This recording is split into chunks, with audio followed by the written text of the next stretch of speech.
नमस्कार मेरे प्यारे बच्चों। आज हम आपकी पाठ्य पुस्तक वसंत भाग 2 के पाठ 2 दादी माँ के बारे में अध्ययन करेंगे। इस पाठ में लेखक श्री शिव प्रसाद सिंह ने यह बताया है कि जब एकाएक उनको उनकी दादी की मृत्यु का समाचार मिला तो उनके मस्तिष्क में दादी माँ के प्रति वो कैसे उनके साथ प्यार रखती थी, कैसा उनके साथ व्यवहार करती थी, धीरे धीरे सारी धुंधली यादें उनके दिमाग में आती चली गईं। तो आप भी अपने दादा दादी से सबसे बहुत प्यार करते हो ना, और वो भी आपसे बहुत प्यार करते हैं। तो ऐसे ही लेखक जब बचपन में छोटे थे और छुट्टियों में अपनी दादी के पास जाया करते थे तो गांव में वो कैसे खेलते थे। जब बारिश के बाद पानी तालाबों में इकट्ठा हो जाता है, वो झाग भरा पानी होता है, इसमें उसको क्वार मास बोला गया है, जो आश्विन मास होता है और अंग्रेजी में सितंबर और अक्टूबर के महीने में वो आता है। तो उस मौसम में बच्चे कैसे झाग भरे पानी में नहाते थे और उसके बाद वो बीमार पड़ जाते थे जब, तो दादी माँ उनकी कैसे देखभाल करती थी, क्या क्या उनको घरेलू नुस्खों से उनका इलाज करती थी, उनका व्यवहार कैसा था लोगों के साथ, पड़ोस के लोगों के साथ। तो दादी माँ के बारे में सब उन्होंने इस पाठ में बताया है कि दिखती तो वो सख्त स्वभाव की थी, ऐसे लगता था जैसे वो बहुत सख्त स्वभाव की हैं, लेकिन अंदर से वो बहुत नर्म स्वभाव वाली थी। क्योंकि अगर वो किसी को कुछ कह भी देती थी, डांट भी देती थी, तो फिर वो उसके प्रति अपना प्यार भी प्रदर्शित करती थी। तो धीरे धीरे यहाँ पर ये बताया गया है कि जब दादाजी की मृत्यु हो गई थी, दादाजी की मृत्यु के बाद दादी माँ जो थी वो थोड़ी कमजोर पड़ गई थी। तो दादाजी के होते हुए तो वो बहुत रौब से रहती थी। धीरे धीरे क्या हुआ, दादाजी की जब मृत्यु हुई तो लेखक के पिताजी ने उधार लेकर गांव में भोजन किया था लोगों का, जिससे उनके घर की जो आर्थिक स्थिति थी वो कमजोर थी। तो उस स्थिति से उबरने के लिए भी दादी माँ ने जो दादाजी का दिया हुआ कंगन था वो भी दे दिया था, ताकि वो ऋण चुका सके।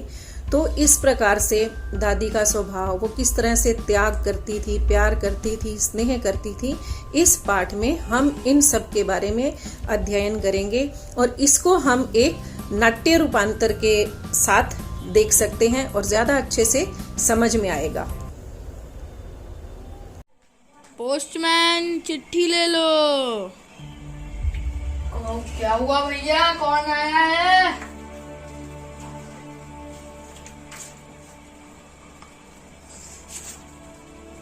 चिट्ठी?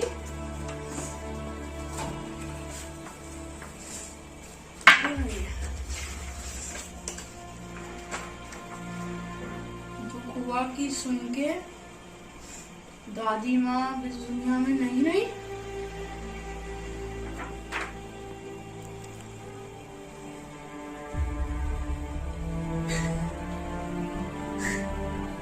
बचपन में उन्होंने कितना ध्यान रखा था हमारा।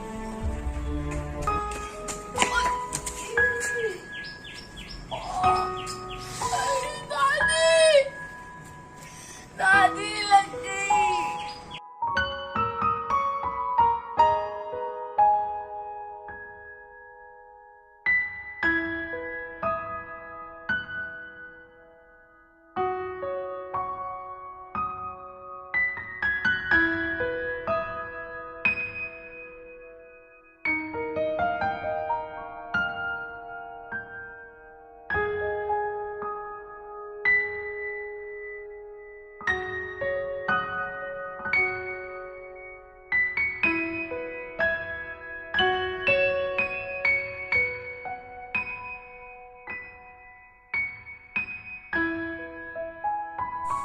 अरे तुझे तो बुखार भी है, हैं? दवाई दे दो।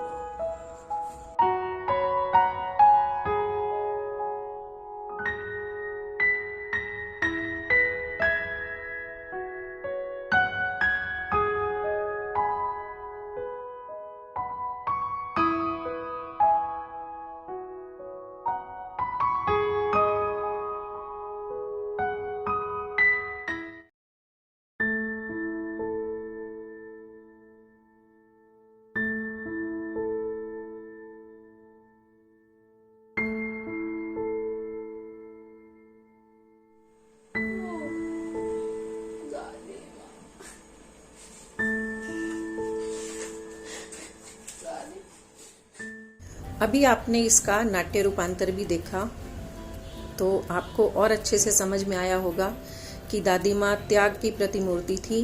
वो किसी भी बात की परवाह नहीं करती थी। तो लेखक दादी माँ की इन यादों को याद करते हुए धीरे धीरे वो रोने लगा, क्योंकि अचानक से जब हमें किसी का ऐसे समाचार मिलता है तो धीरे धीरे हमारे भी मस्तिष्क में वो सब यादें धुंधली धुंधली आ जाती हैं कि वो इंसान कैसा था, उसका हमारे साथ लगाव कैसा था, व्यवहार कैसा था। तो ये सब बातें भी हम इस पाठ में लेखक ने अच्छी तरह से समझाई हैं और हम इनका अच्छे से अध्ययन करेंगे। धन्यवाद।